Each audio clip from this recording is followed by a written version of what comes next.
Lawyers in the Lindsay Clancy trial will make their closing arguments tomorrow. The trial has captivated the nation with horrific details of a mom killing her 3 small kids. It's hard to even talk about. But one thing nobody saw coming is a woman who murdered 3 children now being turned into a celebrity. Women have been wearing pink, pro-Lindsay gear outside the trial, and tons more have flooded TikTok in support. You know what's terrifying about this Lindsay Clancy case? When you realize that it could have been you. Lindsay Clancy is all of us somehow. Just one slip on the banana peel, and it could have been any of us. Psychosis doesn't discriminate.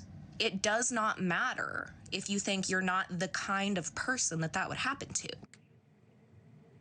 With us now, Bethany Mandel, co-author of Stolen Youth, host of the Mom Wars podcast, on which I was an honored guest. Bethany, thank you. There's some common thread here, which is that the same women who are apologizing for Lindsay Clancy are the ones who are also talking about a genocide in Gaza and free Palestine. How much of this is just wanting to be part of whatever is cool and influential and empathetic on TikTok, and how much of this is some kind of real sickness?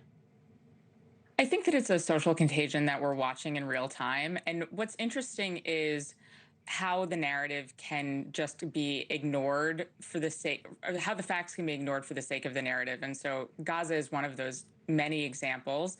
But what's disturbing about this is that this case is happening in real time, and we're watching them rewrite the history of what is happening today on TikTok. And so they're creating this story, and it's a true crime, wannabe story about how Patrick Clancy was actually the one that killed his children, all of these things.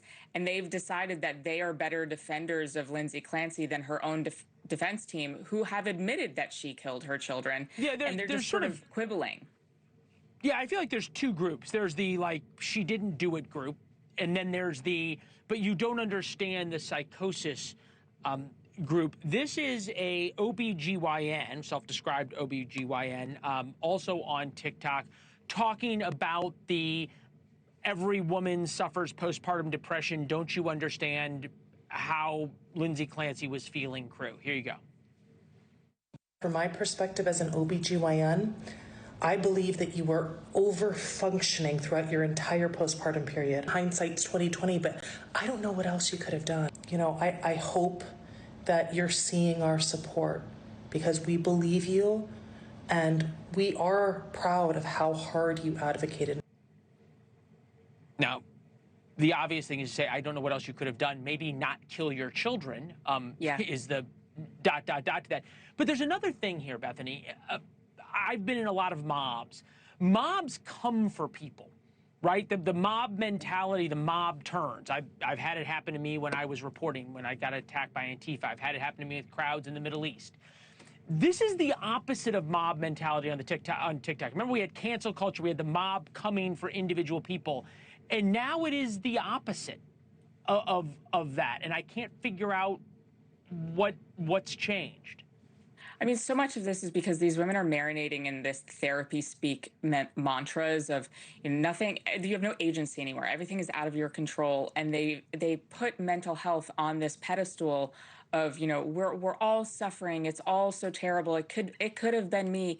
No, it couldn't have been you. First of all, let's sort of rewind and talk about the fact that she likely didn't have psychosis. And what we saw today as far as when the prosecution's finished its case, it was pretty damning. She had never had intrusive thoughts like this before. She had never heard voices like this before. Happened one time and one time only, while she was sending her husband across town on a very specific mission. She checked how long it would take. That doesn't sound like a psychotic break to me. But walking away from that sort of supposition that it wasn't a psychosis event, none of us murder our children. And when you have a doctor who says things like it could, the postpartum period is misery and awful, you should run from a provider like that, because that is not someone you want treating you in the most... I almost wonder, and this is a conversation for a different time, but some of these women who are saying these things, if there's not a point that Child Protective Services need to at least understand what kind of mother they are or have been. Bethany, thank you. Great. Thank you for watching. Subscribe below and download our NewsNation app right now on your phone, and you will get fact-based, unbiased news for all Americans.